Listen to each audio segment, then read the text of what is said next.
Good evening, everyone. I'd like to call to order the first work session of the year at 6 p.m. Pflugerville City Council. Our first item is a discussion regarding the Pflugerville Forward Mobility Master Plan. Jeremy, take the floor. Yeah. Good evening, Mayor and Council, and thank you for the opportunity first to be able to come here and to be able to make this presentation tonight to give you guys an update on the mobility plan. As you know, the Mobility Master Plan is going to be an effort where we're taking the Transportation Master Plan update as well as the Trails Master Plan update and combining those different pieces so that we start looking at transportation holistically in the community. And looking at different opportunities for folks to get in and around our town. So we're excited tonight to be able to share with you the progress that we're at, be able to provide you example of where our draft plan is for our roadway plan as well as our trails plan, and also discuss some of the cross sections. So Kimberly Horn is our consultant working on this. Tonight we have Jeff Whitaker and Kelly Reese with us tonight. Jeff is going to lead the presentation tonight. We're looking for any feedback that you all may have tonight, or if you think of something after the meeting and you want to send an email over or let us know that, happy to receive that information. So thank you again, and with that, I'll turn it over to Jeff.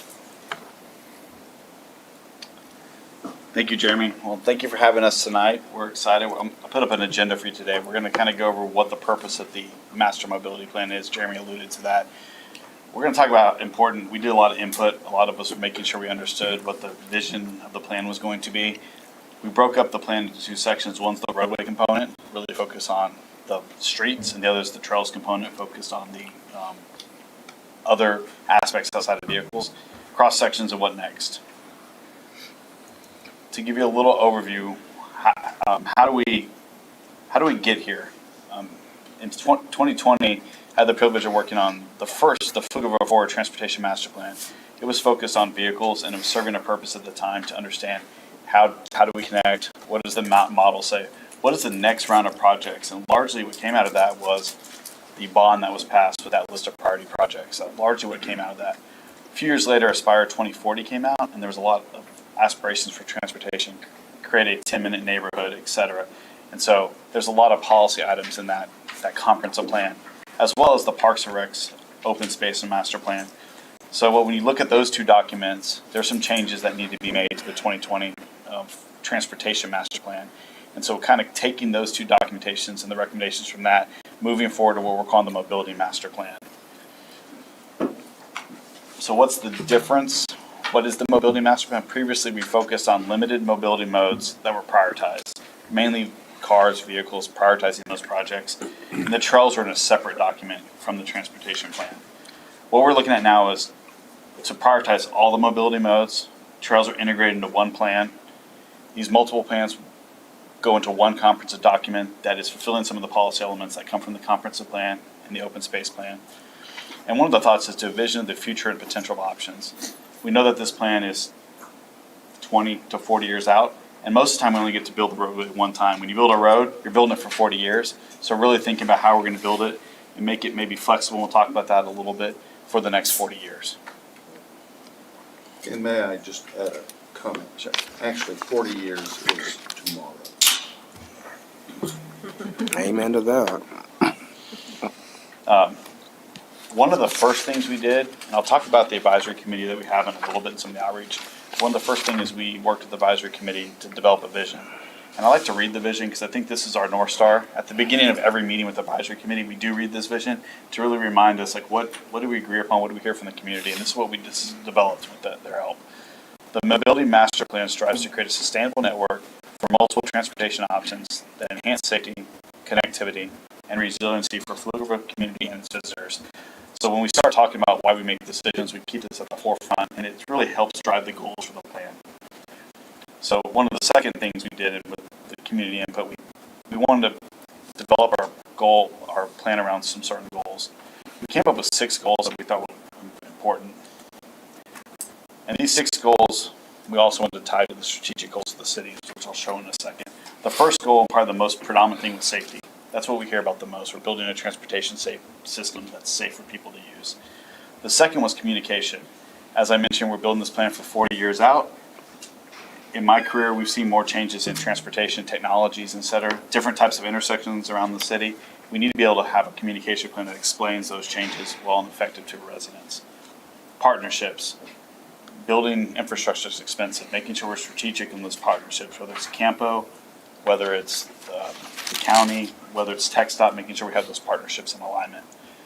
We wanted to make sure we had travel options. One of the lines we tag, and you'll see later, we want options for your options. Travel options means many things. That means different routes. If you have one way you have multiple routes to get to your neighborhood, it's also multiple maybe modes. And we'll talk a little bit about options in a minute.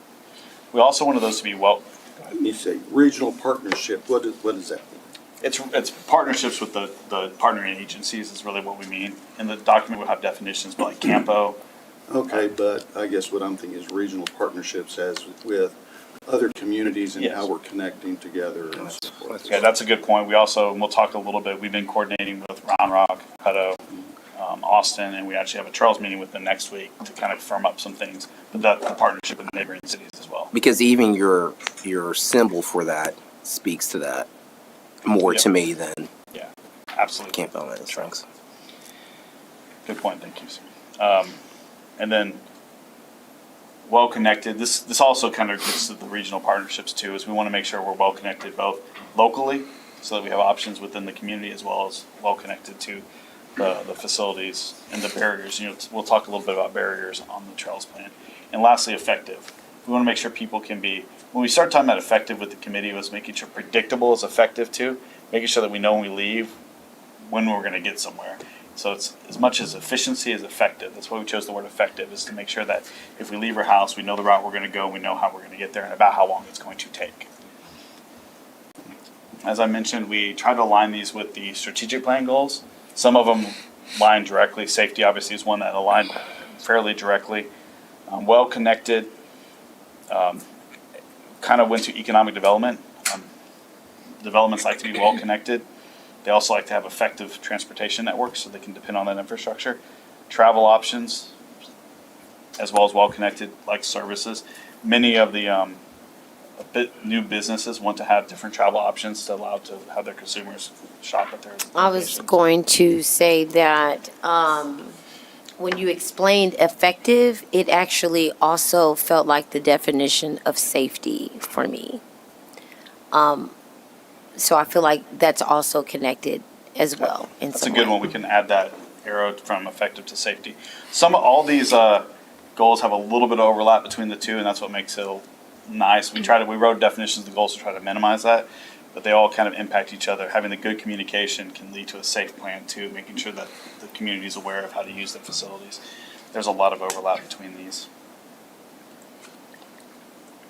I'll spend a few minutes just talking about our public engagement outreach. First, wanted to kind of acknowledge our committee. We had reoccurring groups. We've had 5 meetings with these groups. One thing, staff has been tremendous. They've been at every meeting, working with the committee, working with us. They've been part of the committee, giving us recommendations. The 4 are up here to help answer questions, as well as 2 others. And we've got every meeting, Bless you. really rolling our sleeves up.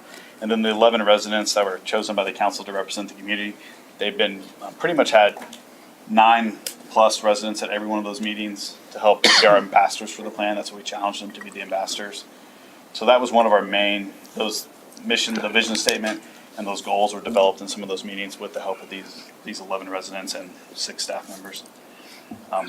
We also wanted to make sure we got the community as a large. We strive to have a large online presence.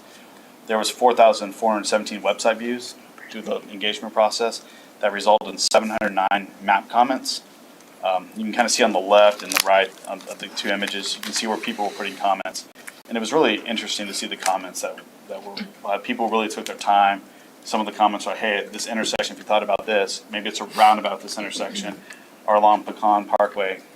Probably the obvious one is, how do I cross the street from the south side to the north side? What are you going to do about that? There were questions and comments, and each one of those were really well thought out. The fun part was, not only were there 709 map comments, people could like and dislike some of the comments. So some people may not have recommented, they may have just hit the like button and like that comment. So We also have 358 surveys completed, so 350 surveys were completed.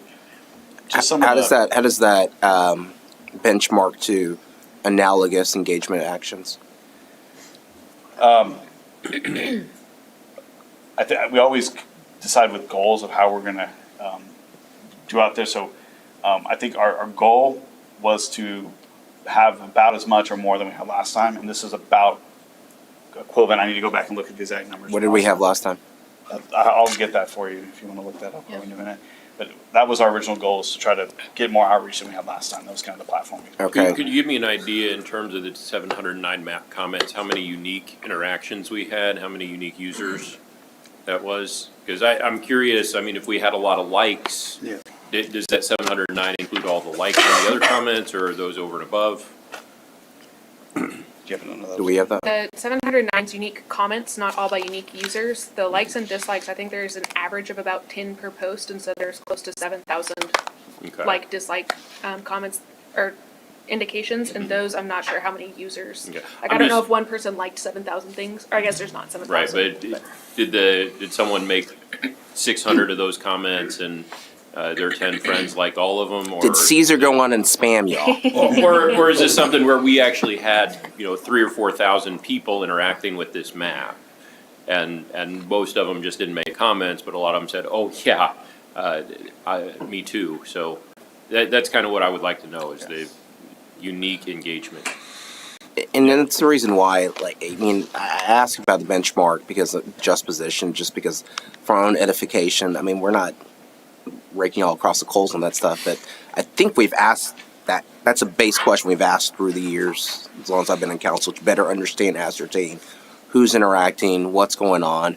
What does that usually look at? Are we doing better or lower than what the industry average is? And I get that we use ours own benchmark for things, which I am assuming is the you guys are the SMEs, so I'm assuming that's what you do in the industry. But for our own edification, it's kind of like, okay, dude, how many of our citizens are paying attention to stuff? Because trust me, we'll get you show all that interaction, and then we'll get people saying that we've never heard of this. This never occurred. What are you talking about? No feedback was asked for this stuff. Well, let me say that I think the 4,417 website views were probably unique because who's going to go back and look at it again? I mean, unless they forgot to order something, Yeah, the website reviews are unique to the IP address. That part I do know. So Okay. it could be someone could use multiple IP addresses, but that's unique to the IP addresses. But we can go back and look. We can track, like Kelly said, we can track on the 709 comments who put multiple comments. The like and dislike, it does not track the like and dislikes on the program, so we don't have that. But roughly 10 per of that. But we can get that And- information. We actually are putting a full detailed public engagement report. We just closed the public engagement about a month ago, so we're finishing that up right now. It's cool. I could just see somebody liking it in the morning right after they had their coffee, but then they came home and got into a traffic jam, so I don't like it. We've done this in some communities, and I can speak anecdotally to those communities, but this is we felt good about the results compared to that. In a one previous community, this is about where we had in the city of Edmond. This is about the results we had. It was about 500. Y'all did Edmond? Edmond, Oklahoma. Oh, okay. They had the reason I remember it was 500 surveys. So. Oh, I mean, I'm very much a fan of Edmond and what they're doing up there. Yeah, they've got some really cool, innovative, different stuff that they're doing. Very un-Oklahoma-like for them. It's very impressive. They knew the casino. Should be. We're, like I mentioned, we're working on a comprehensive summary of the engagement, and we just in this presentation just put kind of the top feedback categories: roadway improvements, intersection issues, and pedestrian safeties. Those three categories are 50% of our feedback. So the 50% of our feedback was focused. This is a transportation master plan, mobility master plan was focused on pedestrian safety, intersection issues, and roadway improvements. We had quite a few comments about congestion, but then we had a lot of compliments. So that's one of the things unique that I thought I don't always see in every community, like the phenomenal trail pass. There were several comments that were complimentary. We don't always get that on the online map. Like, do more of this, do more of that, and that was nice to see. We did get comments from Travis County. It was more about right-of-way coordination. You'll see that in a little bit. We're pretty aligned in the right-of-way. We may just have different cross-sections than them. Oh, wait, okay. That was independent of people who went to our survey No, this is and commented. independent. Okay, just No. making sure. We had a independent meeting with Travis County to get Okay. some feedback on what we're doing, and so we got some. We also had a feedback from TxDOT, and their main comment was to make sure that we take the information we've done and align it for federal highway classification. That has something to do with funding, the way you get funding, so that's why they were recommending that. The biggest takeaway from the comments were at intersections and trails are wide alike. Fix the intersections and improve the trails. That's largely the takeaway. If you take all that down and wanted to have a 30-second speed, fix the intersections, improve the trail, build more trails. That's the summary of the engagement. Now we're gonna go over the roadway plan first. This is the plan that you currently have adopted in the transportation master plan. And I'm just gonna point out a few things. When you look to the east, you see a lot of pink roads called minor collectors. And the reason I'm pointing that out, because that's one thing that we're looking at changing. A lot of collectors on the east. You also see major and minor arterials. I want to point that out because that's something that's going to change. So just two things to point out is you have major and minor arterials, and then on the east side you have a lot of minor collectors connecting the east part of the community on the other side of 130. So you consider Kelly Lane a minor arterial? Is that what I'm reading? It is considered a minor arterial on the current plan. Yeah, since we're stuck with the 4 lanes. I see some red dots on there. What are those red dots indicative of? Those were, I believe those were indications of roundabouts because in the previous plan, this is the previous plan, those are the roundabout locations. I'm curious, the one at Lone Star in Colorado Sand. I mean, that's not a roundabout currently, so is that an upgrade idea? From the previous plan, I believe. We're doing a little bit different approach, and I can talk about that in a minute, is where we're making it more of a policy recommendation in this current plan where each individual intersection will look through a thing called intersection control evaluation and pick based on cost and efficiency, what's the best intersection improvement there. Which one, a roundabout could be the innovative intersection, et cetera. So it's more of a prescriptive flow chart of how to pick the intersection rather than a map telling you now and then 10 years from now that conditions may change. Right, And the right. map tells you something different. So we're trying to develop a process more than a map that exactly tells you what to do on the intersections, not on the roadways, but on the intersections. So just a little for the folks who may not know the difference between arterials and collectors. An arterial is really focused on mobility, about moving traffic, and less about access. So these are your facilities where you want to move traffic. Collectors is the middle ground of where you want to provide access, both, and move some traffic. So if you think about in a perfect world, if you're visiting a business, you would be driving down an arterial, turn on a collector, and access that business off the collector, as opposed to turning a driveway on a arterial. You probably all drive down fast roadways, and someone's trying to turn into that business right off the arterial. It gets difficult. In an ideal world, you would turn on the collector and access it through either a collector or some back access easement, et cetera. And then local streets are your local streets to provide access. Just to give, a lot of people don't know, you hear the terms, you don't know maybe exactly, or people listening may not know exactly what they are. So this is the updated map to date.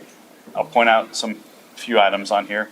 Where you see yellow, there's like a yellow highlight, that's some changes. So we wanted to make sure you could see the changes on the yellow highlight.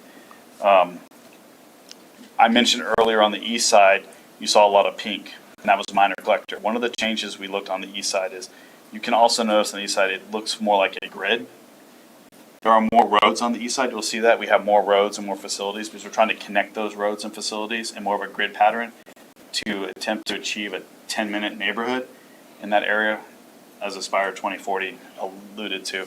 We also upgraded most of those minor collectors to major collectors so that there was ability to move traffic more, to have more options to move traffic. Another item that we did on here, you'll see there's only one arterial function. Previously, we had major and minor arterial, and I'll talk about this more a little bit in the cross sections as well. We wanted to simplify it, have one right-of-way. The right-of-way is based on the major arterial, and one flexible cross section to build arterials. In the new plan, we show more arterial sections on the east side, so there's more east-west arterials and north-south arterials than there were previously. Kind of thinking about on the east side, what can we improve? So there's, just to summarize a little bit, and I have a summary slide next. We created a grid on the east side, really replaced those minor collectors with major collectors, and then tried to put more arterials going east-west, and I think there's an additional north-south arterial as well. Really to give people options and really allow different options. On the west side, we were focused on those minor changes because the west side of 130 is getting closer to build out. So we were looking at critical connections. You'll see the term critical connections. Those are little neighborhood connections that could provide access for a local trip. Or we added a few collectors to be able to get one of the collectors to be able to get to the frontage road at 130. So it was very minor changes on the west side. We also have a few what's called low-speed vehicle connections. These are really just trail connections from a neighborhood these are 3 specific trail connections that allow you to get from a residential development to a commercial development using bikes, electric scooters, etc. So these are strategic connections to allow people to make short trips to developments. And you'll see that also on the trails plan. But since the trails plan does not allow some of the electric vehicles, these would be some facilities that would allow those. So there's 3 of those that are identified. What's the difference between minor collector and major collector? Sure. If you think about that access chart I showed earlier that showed mobility and access, the major collector provides a little bit mobility. The major difference is that it's got a center turn lane. If you want to think from a driving perspective, a minor collector is, you'll see these cross sections in a minute, it's 2 lanes, while the major collector is 3 lanes. It's got a center turn lane, which allows you to put intersection improvements easier, et cetera. So the major collector really allows more intersection improvements. And in the previous map, the difference, there was a 4-lane arterial and a 6-lane arterial. So if there's only one category now, is that 4-lane or 6-lane? It's a 4-lane arterial that's built on a 6-lane right-of-way, and we'll talk about a little bit of flexibility that it could be used as a 6-lane. There are some exceptions, as you see on 685 that has a purple color. That defaults to the corridor study that's been done on 685, and the mobility plan would default to the corridor study. And there would be a similar default, like the downtown has some special streets in it, like it would default to the downtown master plan. And then obviously the limited access highways are different too. But from an arterial standpoint, we had indicated all 4-lane within 130 feet of right-of-way, which is the right-of-way you have for 6-lane. I'll describe that in a little bit. Great question. And is that like a median in between? Yep. And some of the intention of putting some of the more major collectors and making it denser is that you're still getting plenty of lanes to move people. They're just not all concentrated on one road at a time. And so keeping more of those 2- and 4-lane facilities and having more of them rather than fewer 6- and 4-lane facilities. And I'll do this summary right here and then maybe more some questions. And I think to the point is one of the things that we looked at was we're adding about 199 new travel lane miles. So if you think about, although I think we have more 4-lane arterials than we had 6-lane arterials to give more options. Because we also have more collectors. So we're adding about 199 new travel lane miles. So there's more options for that. The really changed the fuller grid on the east side, facilities for low-speed vehicles, 199 new train miles, more major collectors on the east side to add to that connectivity and options. We do have one arterial type of 4 lanes, and we'll describe that cross-section in a minute to show you how, in case in the future, there is some flexibility to change that to 6 lanes if we choose to. Critical connections have been identified. This results in, this is a question I was asked, it's about 575 acres or more right-of-way plan. And we'll describe that because we've added more roads for one. So some of those are new roads. And then on the major collector, we are recommending an extra 10 feet of right-of-way to accommodate the efficient mobility. And we'll describe, most of those major collectors are on property lines. So if you will, it'll be like 5 feet from one side and 5 feet from the other side. We'll describe that. So the recommendation's not based on cost, but on what you believe is necessity or for the benefit of our citizens. It's a balance between the two on a little bit of the cost as well as the, we'll talk about how we are considering costs a little bit. We haven't gotten all the way into the cost yet because that's after we kind of get feedback from this, we're going to start costing some of the roadways and whatnot. But it is going to be a factor. It's an important factor. So speaking of cost, I always use the rule of thumb. There's a certain cost per lane mile. I think last I heard it was about 1.5 million per lane mile. What is it roughly now? When I look at 199 new lane miles, I like to do a little bit of math in my head. It's more than 1.5 million. Is it 2? Is it 3? Is it 4? It's probably, I would guess 2.5. It's about 2.5, yeah. So that's about 500 million in roads we're looking at. So part of the plan is it identifies what we think you ultimately need, but then you have to pay for it over time. And Yeah. so part that we're still getting to is how do we prioritize what's coming over time? This is what we think the end goal is whenever that is ultimately reached, but then we'll help how to get there. And Kelly, can you talk about how quickly that's changed from 1.5 to 2.5? It was pretty quick over the pandemic. Construction costs inflated. It We was, did some substantially. research from 2017 to 2022 is a 70% increase. yeah. So it was literally, it used to be just like you said, it used to be that, and all of a sudden it jumped. We have seen it flatten now over the last few years, at least. There's some positive on that side. So nice. So nice. It hasn't gone down. Yeah, at but I was least about to it's say, yeah, when's it gonna go down? Never. One of the ideas is we're trying to create options to achieve that 10-minute neighborhood, to allow options for the options to achieve other goals. So cost being one goal, but others. One is route options. You can see a neighborhood off Kelly Lane. If you live in the cul-de-sac area, there's maybe, you can go around, but there's one route to get out, and that can become congested.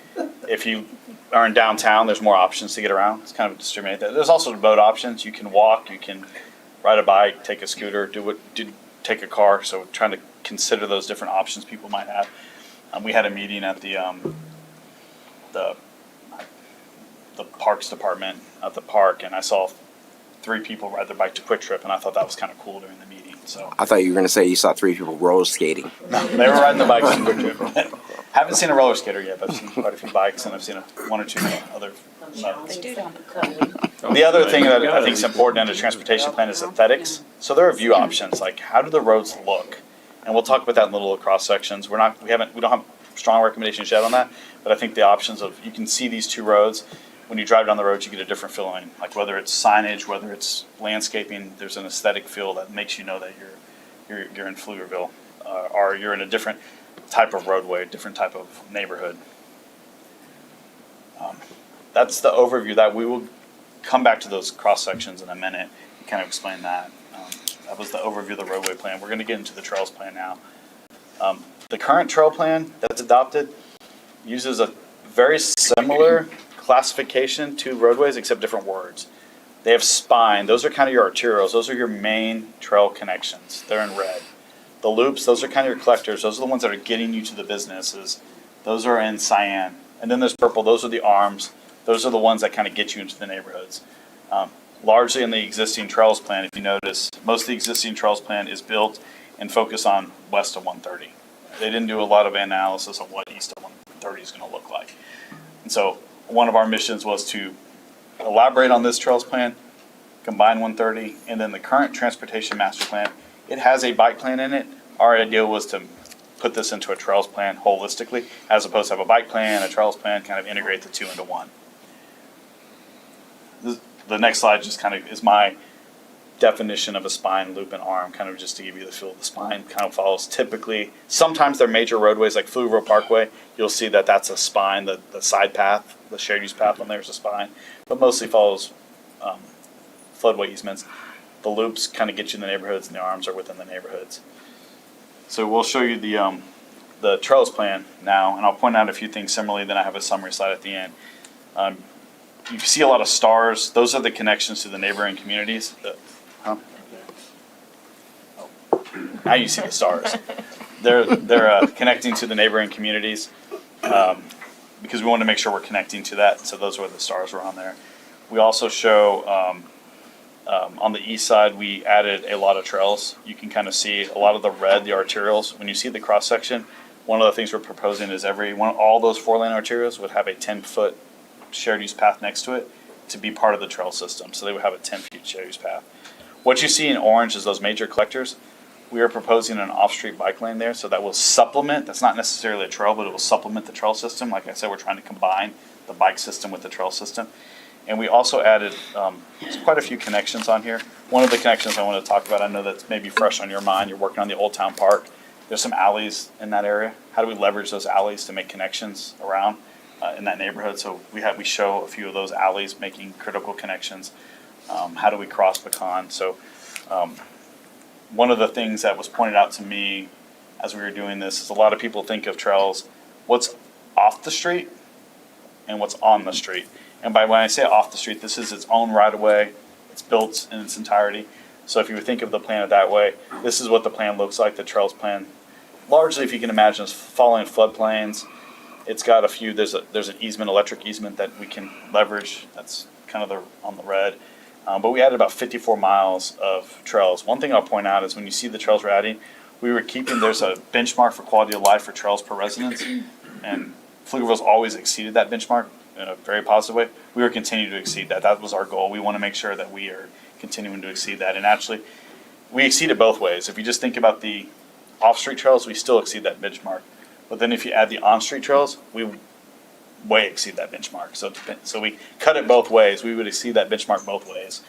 This is the on-street trails within the right-of-way. So when you lay them together was what you saw originally, but there's something for everyone. That's kind of what we're thinking about when we're putting this mobility plan, is make sure that someone who wants to be able to ride around the city on off-street trails, they have the ability to do that.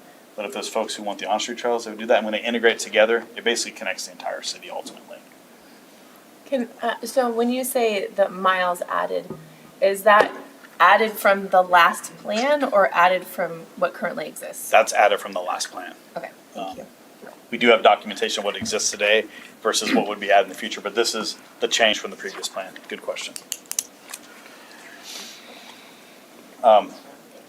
What changed, similar to the other one, is fuller grid on the east sides.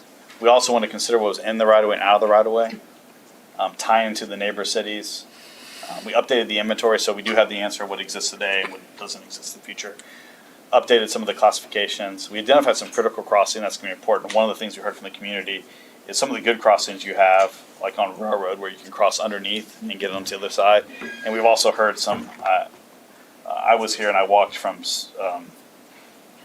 Stonehill to downtown, and it's surprising when you actually make those long walks. It's about a 2-mile walk, but you see some things that you don't always see if you drive. And so, but like some of the things that you think would be easy to cross are not crossed. But we heard that in the speech. I was generally shocked. This was years ago, which speaks well about our citizens.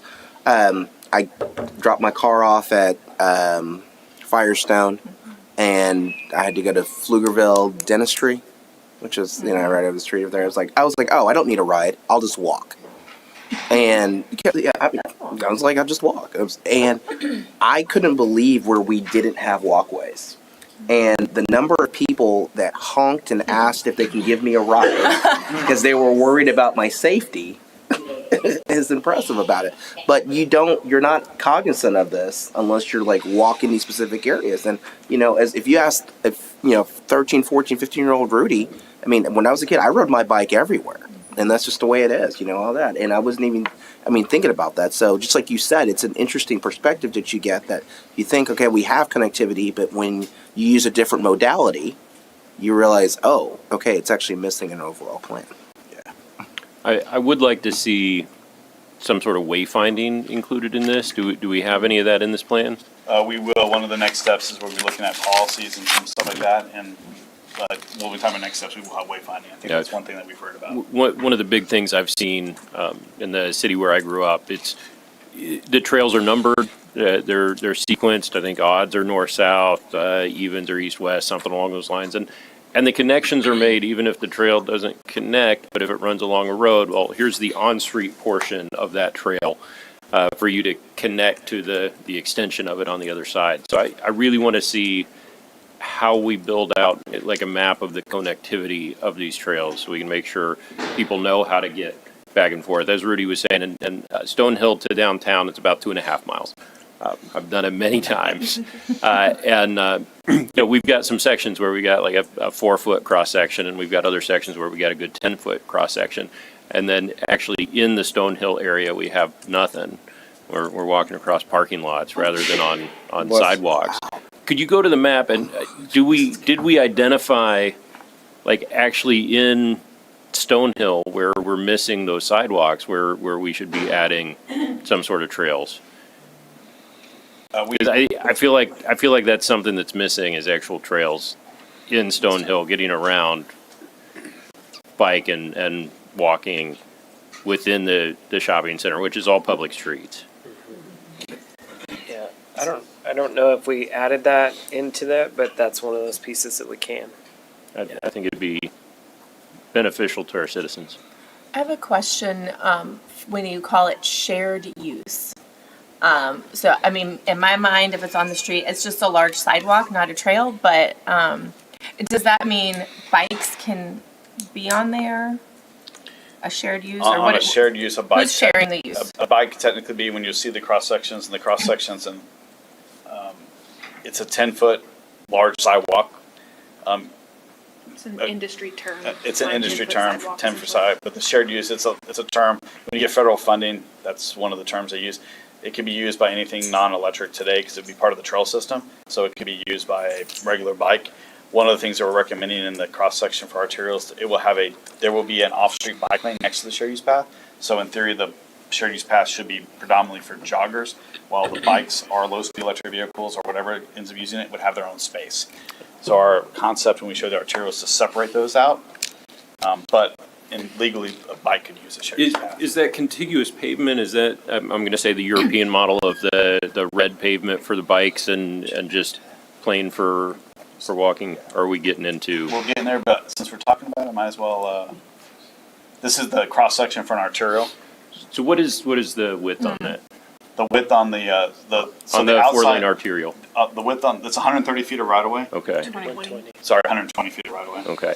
I guess going from the minor arterial and major arterial to single arterial, we do have some streets that only have, I think Kelly Lane's 85. There are some constraints. So we're calling that an arterial, but it's not meeting our future standard, right? Correct, Based on this, okay. correct. I have a question as well, and let me make sure I turn that on. So, and I don't know how to ask it in a tech savvy way, but you know when you pull up Google Maps, so, and maybe you've asked this question, but as we become the trail capital of the world, if I was to say I wanted to go somewhere either by walking or by walking one of these trails, would it be updated as well? It gets updated.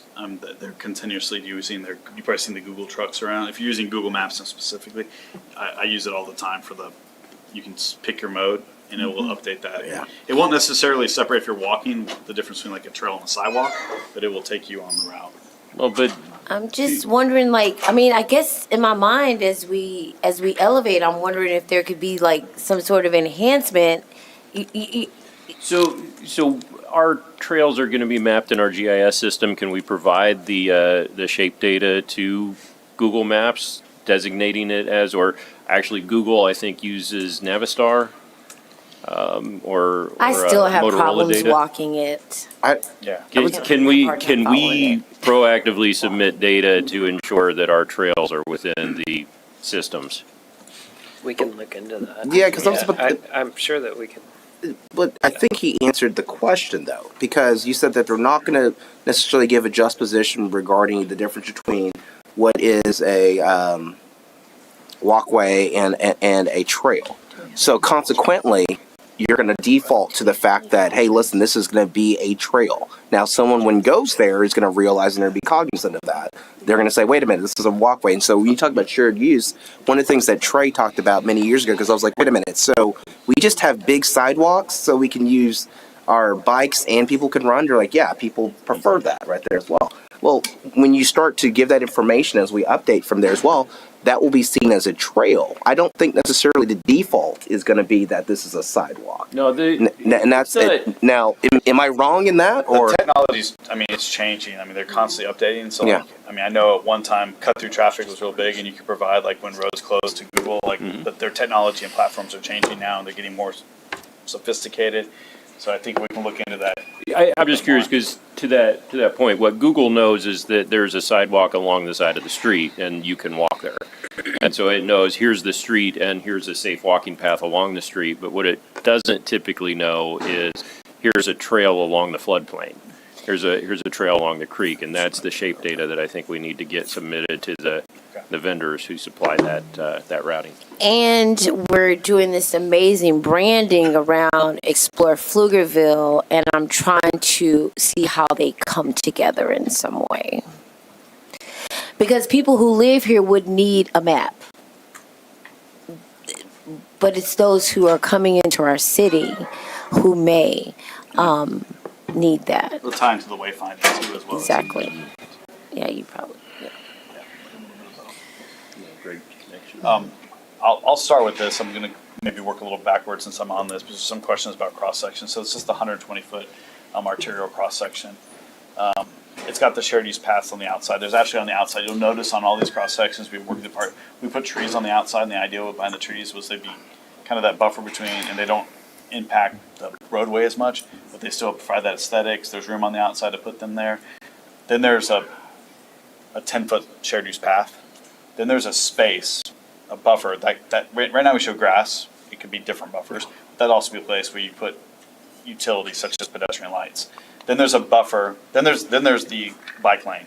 This could be a future. We're trying to future think our options. This could be a low speed vehicle area. This could be some places where different type of facilities go.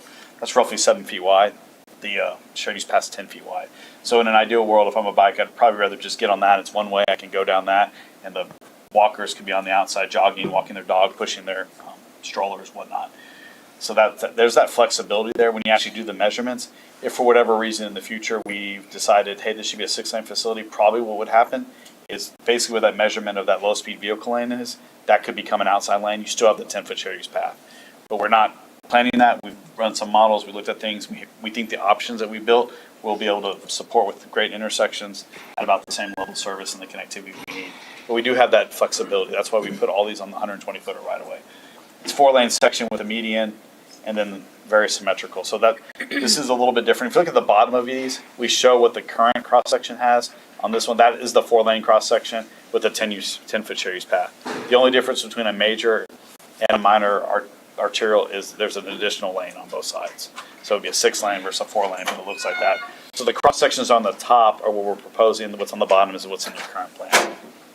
And the only reason that Kelly Lane is not, to Doug's point, going to fit into what we'd like is because we're restricted by what we can actually do over there, given the growth and development on each side of it. Well, we changed our cross-section design requirements after that area was dedicated. And it would have been half the construction cost to acquire additional right-of-way. Yeah, but that wasn't us. That was And I should mention, I did not mention this when we looked at the map, is we did pull all the PDCs in and tried to make sure we understood what was already agreed upon in that area. Wow. So the roads that we show on the east is areas where we believe we can build the roads. And we pulled in what was already planned. We get it. I'll go- I am curious about the cross sections you had there on both sides of the street, mentioning the low-speed vehicle lanes, but I don't know, for some reason in my head, I'm just thinking the 10-foot hike and bike area seems like it really only needs to be on one side of the street. You need access on one side, and you need, which is probably a smaller cross section, and you need, transit on the other. Is there a reason why we feel it needs to be symmetrical? Looks better. Looks better. From your point is a lot of times if we only had the shared use path without the low-speed vehicle lane, we'd want it to be on both sides because then we have to go both ways. But because we have the low-speed vehicle on both sides, and since we have an extra 7-foot lane for the bikes, and we could probably have a 6-foot sidewalk on one side if we chose to, we'd have to have some kind of pedestrian accommodation on that side, on an arterial type of facility, and typically you'd want 6 feet because that gives you a little bit more room to pass, et cetera. So we would probably, if we were value engineering something and kind of coming up, or there was reasons we could put 10 foot on one side and 6 foot on the other. I'm sorry, let's not say value engineering. If we wanted to be cheap, go ahead. Yeah, go ahead. So, That's what I'm thinking, is Spend the more cost money worth it to wisely. add that right there? Yeah. It- I mean, it- I'm having a hard time even with the low speed. I know, because vehicle you know what signs. people are gonna do, they're just gonna ride on the sidewalk. They're gonna ride their bikes on the sidewalk anyway or on the street. I mean, is it worth it to build that? Part of it being symmetrical, like Jeff said, is future proofing. If for whatever reason you do want a 6-lane in the future, if for whatever reason you want a lane for a bus or whatever you might want the pavement for in the future, if it's symmetrical, it's easier to build out that way, was one of the considerations. It's easier to add a lane on one side and then add a lane on the other rather than what we seem to do now. Build a new road, tear up the old one, build that new road.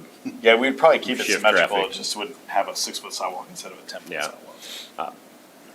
yeah, because Don't leave it grass and well, save money. yeah, but You can still expand. but you know fully well our How big much of this issues is are roads. anticipated to be development funded? I guess when I think of new construction, new developments coming in, typically they have to build half the roadway. They have to build the the hike and bike facility adjacent to their property, not on the other side maybe. Are we expecting to enforce this as development standards in future development agreements? Yes. Okay. Bless your heart. Especially on the east side. Most of the new road construction's on the east side, like a lot of this, so I think the plan is to, I can default to Robin as much as like, the plan is to develop a plan that supports the growth on the east side and have that built as the growth is developed. Now, obviously, you can't put growth exactly always where you want it to go, so sometimes the city has to fill those gaps in to be able to move folks, but I think the goal would be to get this funded as growth is needing it. If you set the standard for what we want and the picture of what we want over there as well, with these folks going in, they know what the game is, and it's much easier to do than that as well. Yeah, than the just position with that. I understand that. I worry we talk about increasing density in terms of affordability, and when we talk about increasing the pavement, we're taking up land and we're increasing costs. So what does that do to affordability in the area? So that's going to be a concern of mine. I don't know if I see it that way, because I think one of the things that I like is that we are talking about 10-minute neighborhoods, and if you're able to go ahead and if you. So let's take it from this, right? You're saying that from our roadways, there may be more from infrastructure that's going to go into what's going to be costing for a home or whatever value they have over there from that. But if you have access to, a walkable area where you can get your groceries, or you can go to the doctors, or you can go to to school, that offsets what's Talking going about on the from there. value, I don't think they're not necessarily mutually affordability. exclusive. Maybe that's a better way for me to put it.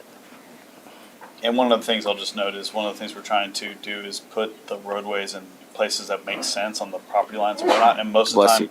whether it's, we may be asking for a collector, but most likely if a development was to develop that area, they would build at least a local street in that area. So we have estimated the area, but they would be building something to provide access to them. We're just putting it, I think, to the point of what do we want this to look like as opposed to what might happen there. So I'll run through these cross sections. They're pretty. The local street doesn't change much. I mean, one of the things in the previous plan we showed, this had not got implemented to have the sidewalk back and curb. Working with the utilities department, and there's some reasons to have that grass strip. So we are memorializing the grass strip and also increasing the sidewalk from 4 feet to 5 feet. That's kind of the standard ADA compliant 5-foot sidewalk. So that these are minor tweaks to the local street cross section. Minor collector, yes, the difference between minor and major collector. This is the minor collector. If you look at the bottom, we had on-street bike facilities. The main difference in this cross section is as the group and from the community, talking with them about safety, is taking the bikes off street. So that's the main difference behind this. The bikes, similar to that arterial you saw, this is only a sidewalk. This is not a 10-foot path, but it'd be a sidewalk and a bike facility separated off street behind the curb. That's the main difference between these two. Same right of way, same pretty much everything except for the bike streets behind the curb, behind that mow strip. What is the right of way? The right of way on this one is 60 feet. Same as it is today. The major collector is one that we did change. This is where we were proposing extra 10 feet of right of way. This is similar to what you just saw on the minor collector, except it has a center turn lane or a raised median. It could have either one, depending on what's appropriate from a safety and access standpoint. The reason we went with the extra 5 feet of right of way on each side is to be able to fit the buffer. The current transportation master plan, again, had the bikes on street. We're taking them off street, but it was really jamming everything in the space it had. It was like, if you could get the bare minimum of everything, it was pushing it in that space. So we wanted to get like a comfortable space, and actually, you only get to plan it once. And I always say you only get one shot at getting the right of way. So like, in making sure that's correct. So we wanted to design it like we would design it in an appropriate area. So we recommend this to be 80 feet. Currently it's 70 feet. So that's the one major change we want to point out to you. Could you remind me the bicycle paths here, are those going to allow electric motorized low-speed vehicles? Yes, they will on this one. So are those going to be like golf carts? It potentially could be. Scooters. Well, we've seen at least in some neighborhoods where people are just driving their golf carts to. There's a lot of golf cart riding. Yeah. Now that on the Yeah, arterial, when I get to it, the shared use path would not, but the bike lanes and the low-speed vehicle lanes would allow that. And that goes to my point, if you have two golf courts going in because that's 7 feet, right, you said? Yes, correct. Well, yeah, Golf carts are not gonna fit. it's one way. It's one way, those are one way. Yeah, but that's not how it's Yeah, gonna well, and work. I'm also curious about, have we done any traffic studies on the density of our bicycle traffic? We have some data on that. Okay. It's not super dense, so we don't Yeah. have very often times, like the big thing we think about golf carts or bikes or whatever is like, in 7 feet a bike can pass each other, and 7 feet a golf cart cannot pass each other. Right. But, That's what I was. Well, They can honk. It's okay. yeah, and I they know can I've pull got, over in the grass a Yeah, little bit and yeah, get around. Oh, I have to do that on my street anyway. I've got, I My car. walk some of these trails and bikes will go flying by me and there's plenty of room and there's few enough people, so. Yeah. Very rarely do I see enough density that in a separate low-speed transit lane would make sense. Trying to, I have a question. How many current roads do we have that have a bike lane? Black Locust is one of the few. A lot of the bike facilities in the area are the shared use path, but there's not a lot of on-street bike lanes today. Because to the point, all of these roads have these bike lanes, and I guess maybe it's going to be motorized scooters or whatever going forward. But what's the demand for that, the bike lanes? Just wondering. I don't know. it is a curious question, Melody, you're right. My understanding of the cyclist community is they do not like on-street bike lanes because it's where all the debris collects, and then we get to buy a new street sweeper and have to sweep all the bike lanes constantly. They prefer either riding in a lane or riding on a trail. Is the shared mobility, are we gonna need to sweep that? No, so I was gonna hit a little bit of the cost differences between what we had before. There's one cost difference. When you look at the bottom cross-section, which is the current cross-section with the on-street bike lanes, you have to build a full pavement width of the street. When you moved it off-street, now we can build a thinner pavement section, so it's a little bit less costly. The other thing is on maintenance, you notice there's a lot of striping on that. We wouldn't have to stripe the buffer, we wouldn't have to stripe some of those stuff, and we don't have to sweep I mean, it. that is one of the improvements So there's- that we've seen in bike lanes on streets is we don't stripe it, we just create a wider right lane so that the debris gets kicked up by the cars and we don't have to sweep it. Yeah, we wouldn't have to sweep these, or typically if you were in a community like a collector street, like a lot of times the adjacent neighbor sweeps it out sometimes like that, if they mow it, kind of similar to like the grass strip out there. Well, They're blowing the leaves into it. Yeah, And- these are set up higher so that it shouldn't come in there. It should still, the debris would come in the gutter probably, and you'd still have to sweep the street, but not for the bike. Oh, I laugh because Edward Doug, I didn't realize was a member of the cyclist community. But No, that's right. it actually, Doug actually had to buy me light bulbs because one time I was riding my bike and didn't have my wallet at Yeah. Home Depot. So I had to take care of that. I mean, at least for me. So at least one of the things I like, I mean, I will not ride unsealed. But we have a bunch of people who will ride unsealed. Like I tell my kids, don't ride unsealed. You literally ride on the pathways that we have in between the neighborhoods. More often for my neighborhood, we'll go through the reserve, and then after we'll make a left on Weiss, because Weiss has the wide shared use areas, and just go from there, from those specific areas. I mean, I think that I agree with you. Like, I'd rather not be on the roads if I don't have to be.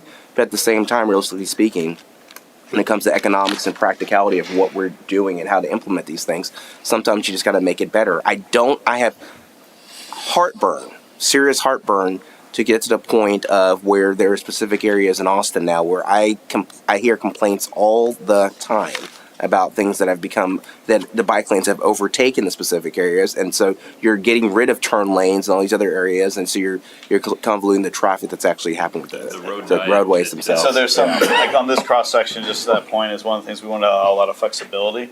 And so we have some like green space, and if we needed a turn lane, obviously we have the median, but if we need a right turn lane, or when you come to a driveway, a lot of times you'll see that the bike lane and, if you will, the bike lane and sidewalk will become a shared use path at a driveway. They'll narrow down and come together.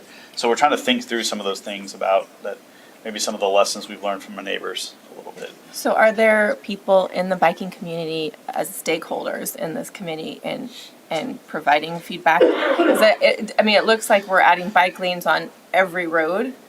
And so I think making sure that we hear from people who actually use it, would be helpful. Yeah, we'll collect some of the comments and break them down to the comments on the bike lanes. We did, I went over the engagement. We do have some representatives of the biking community on the advisory committee, as well as one of the things we did is we did a lot of pop-up events. You might have seen this around town. We were at P-Fest and some other events throughout the year and talking to people. And we were in downtown Pflugerville on a Friday night, talking to people who walk there and bike there, and it was good to hear their input. So we had some in-person communication with them as well.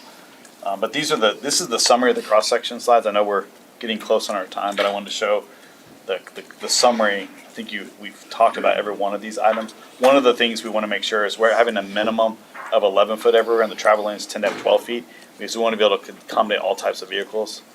We live in Texas, so we want to make sure that people aren't driving uncomfortable. Obviously, on a collector street, the streets are slightly narrow on purpose to slow people down. Arterials, the streets are a little bit wider to allow people to move. So we're thinking through those items. I think that's the only thing I didn't touch on here. A little bit of what's next. We had our Travis County and TxDOT coordination. We're actually having the city coordination next week. That just got set up. We're having a coordination with them next week. We have this council workshop. Then we're going back to the advisory committee to give feedback. We heard from you. We had some advisory committee members here tonight. And really what we're starting to talk about there are some of the policy and some of the other elements. Tonight we wanted to get feedback on the maps and the cross sections, because that's the skeleton, that's the backbone of the plan. Then we have to get into the policy items and some of the prioritization and some of the stuff like that. And that's what we want to start getting with the committee in January and February. And our hope is that through January and February, we can get those elements, write the plan, present that to P&Z in March, and present this back to you in April. That's kind of the steps forward. You got a little bit of work ahead of you, A little bit. One thing I think you mentioned, you talked about the placemaking, the look and feel along the street. I'd like to see how lighting integrates into that. One of the things I've seen in the past, if you're familiar with Addison, they've got some really crazy street lights, so you know exactly when you're in city limits. And when you've left, I know there are some places along 685 where you know you've left city limits because it's all overgrown, but I'd rather it be a little bit prettier of a distinction. I worked on their last mobility plan, and their mobility plan was all about aesthetics predominantly. So There is they're kind of built out though, so they have a. He said it best, that you know when you're in Pflugerville and you know when you're not, and that's why. I mean, I loved how you literally when you said roads make you feel like you're in Pflugerville, and it specifically made me realize that we need to make sure all areas feel that way, including the older neighborhoods, including the colored edition, other areas, to make sure that the prosperity that we have here, that actually been done here, is taken care of and shown everywhere from that as well. I thought it was you led with that, and I thought it was a very good way to put it. Well, we got about 4 months ahead of us, so this is just the beginning stage. We want to get all, as Jeremy mentioned, if you have more comments or directed feedback, things we need to change, things we need to consider. We put some notes from today, and we'll start looking through that, but we'll appreciate any other feedback we can get from you. Thank you all for the opportunity to be able Thank you to very bring much. We appreciate it. All right. Well, we've got 2 minutes short of 7, but we are adjourned, and we'll come back in 2 minutes. I'm done for the evening. I'll see y'all later.